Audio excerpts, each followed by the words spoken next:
2月28日星期六，今日嘅聖經金句係取自馬竇福音。耶穌對門徒說：你們要愛你的仇人，為迫害你們的人祈禱，這樣你們才能成為你們天父的兒女。所以你們應該是成全的，好像你們的天父是成全的一樣。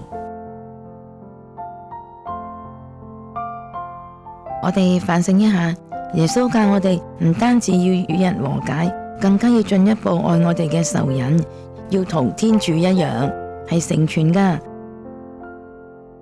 我哋諗一諗，愛自己討厭嘅人容唔容易啊？點解呢？返去說明一下，點解天主係成全嘅呢？所以我哋係咪都應該成全呢？分享一下你嘅理解。